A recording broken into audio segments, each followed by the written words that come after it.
Luka Doncic injury update for Lakers G3V's Rockets.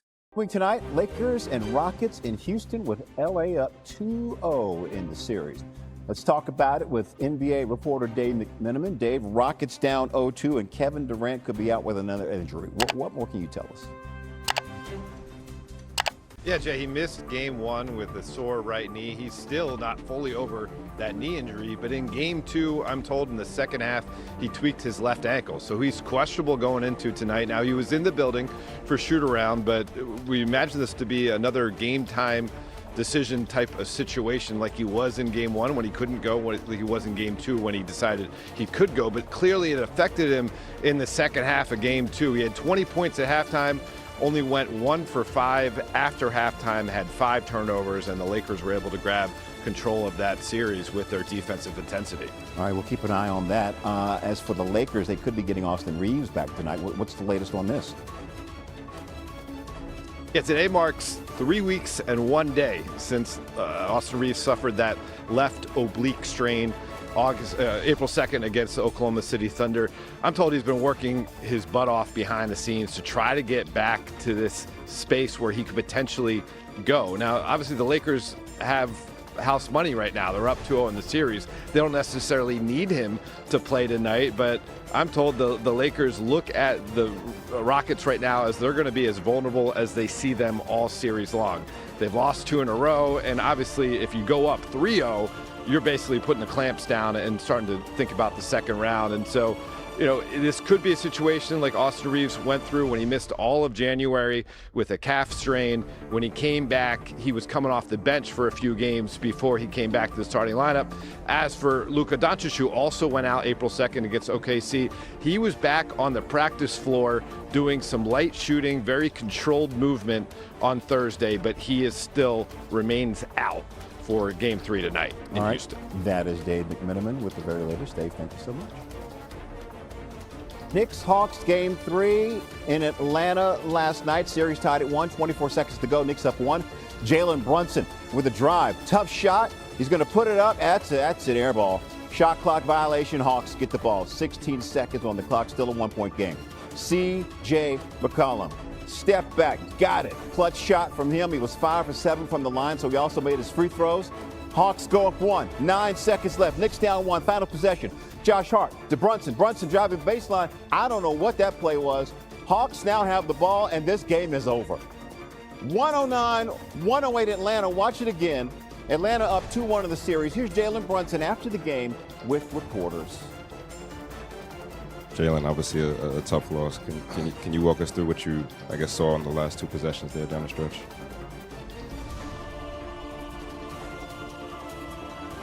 Wish I had a better answer for you.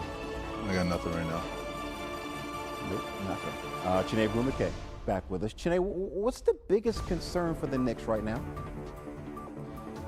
Jay, the New York Knicks need to remember what our moms told us growing up. You remember, Jay, you play with fire, you get burned. You touch that stove, you're going to feel the heat. Well, they've been playing with fire, especially late in games. They feel comfortable. Oh, it's okay, let our lead is dwindling, or that we even never led this game. Down the stretch, we have a closer. Well, guess what? The closer in this series has been a guy by the name of C.J. McCollum, who's had 81 points through 3 games. He has been the closer.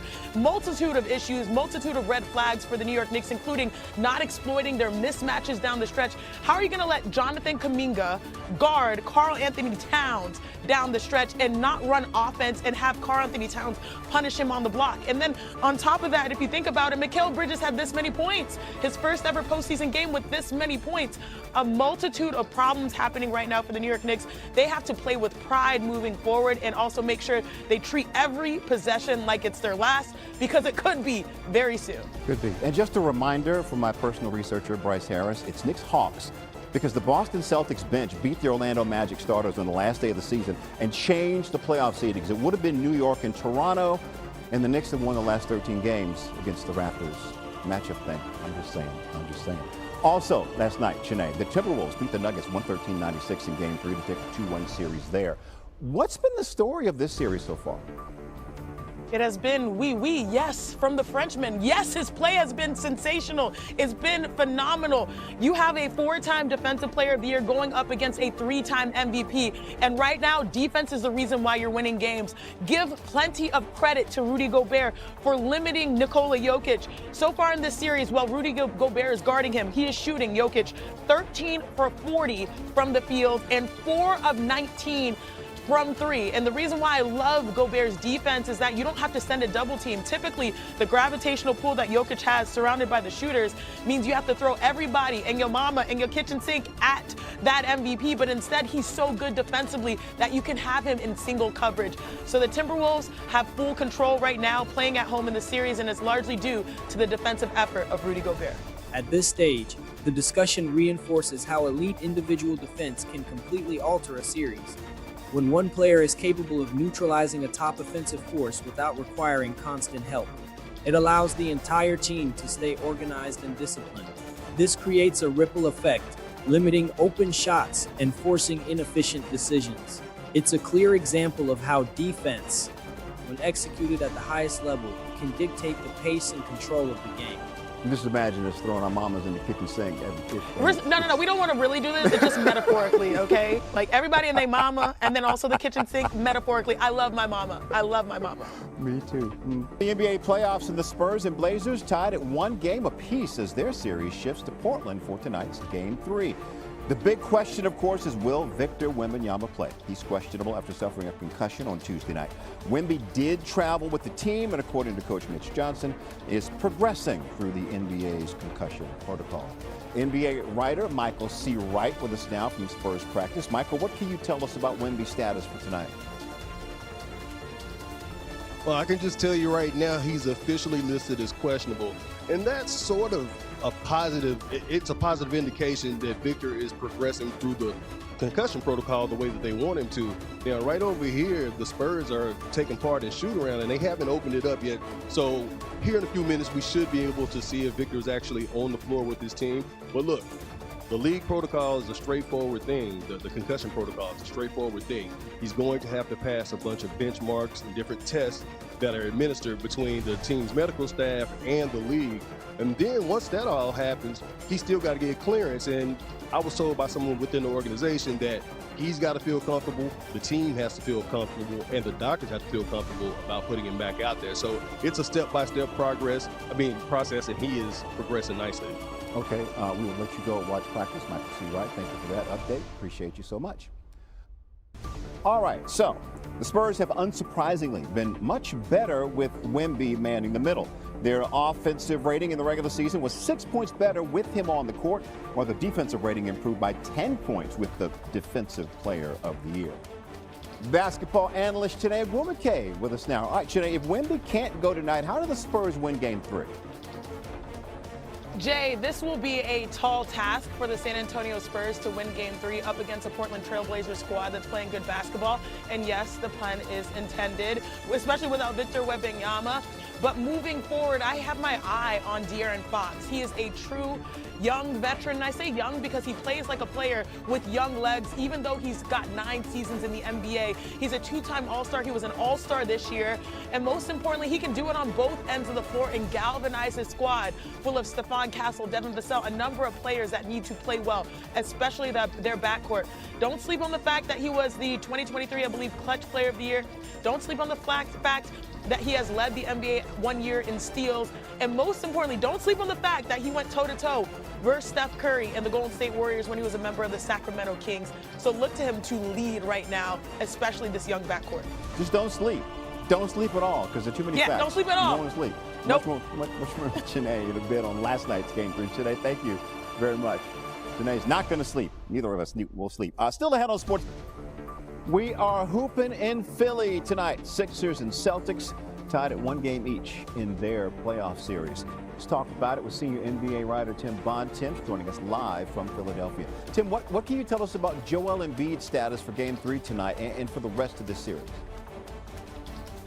Well, Jay, the Mats at Pittsburgh just went through talking about who could be drafted tonight, and we're still waiting to find out if Joel Embiid is going to play tonight here in Philadelphia. He's been upgraded to doubtful, up from out. 2 weeks ago yesterday, he had that emergency appendectomy that's knocked him out. the end of the regular season and through both the play-in game and the first two games of this series, as you see on our screen, are tied after a game apiece after the Celtics came back, or Celtics blew that game, I should say, in game 2 on Tuesday night in Boston. Now, Embiid was at shoot-around this morning, participated in shoot-around. He participated in parts of practice yesterday.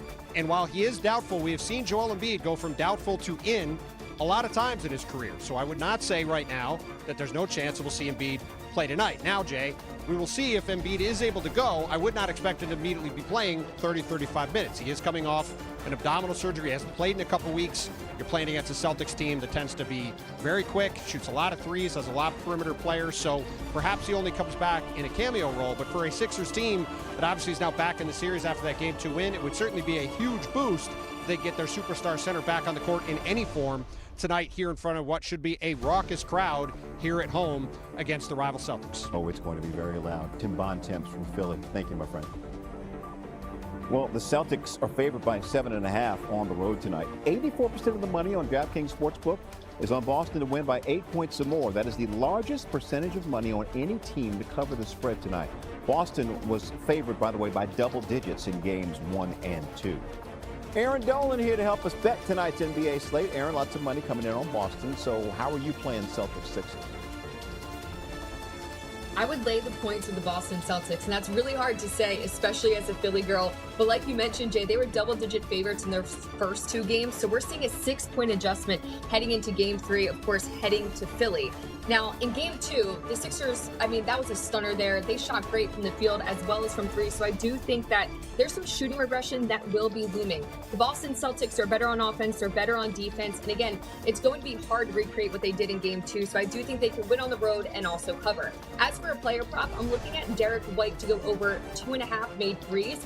He had 2 made threes in each game so far of this series on 22 attempts, so the opportunity should be there. But for me, this comes down to Boston shooting in Game 2. They went 19 for 50 from 3. So again, the opportunity is going to be there. And of course, that Sixers defense is going to be looking at Jason Tatum as well as Jaylen Brown. Thus, ultimately, again, opportunity for Derek White. So I like him over 2.5 made threes. Okay, let's go to our other game. Kevin Durant questionable for Game 3. What player prop do you like in Lakers Rockets? I'm looking at Şengün to go over 20.5 points. Now, in Game 1, we saw his player prop as high as 21.5 because Kevin Durant was going to be sidelined. Then when Kevin Durant actually ended up playing in Game 2, this moved down to 18.5. So right now we're seeing it in a little bit in the middle at 20.5, but he's averaging 20 points per game so far in this series, and other guys are going to have to step up, and Şengün is someone that we've seen time and time again do that, especially when Kevin Durant hasn't been in the lineup, and seems like somewhat of a must-win game for them, even though they don't absolutely have to win this one, but they want to get one at home, so I do think Şengün will step. The overall scenario highlights how injuries and player availability continue to shape playoff outcomes.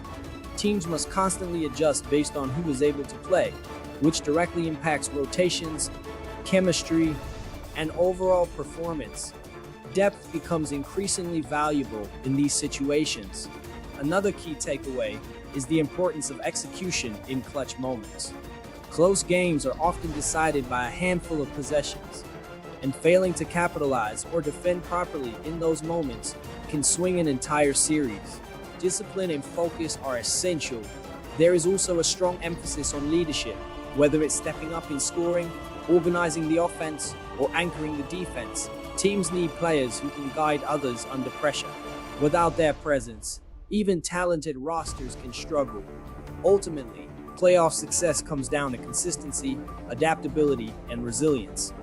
Teams that maintain structure, adjust effectively, and perform under pressure are the ones most likely to advance, regardless of the challenges they face along the way.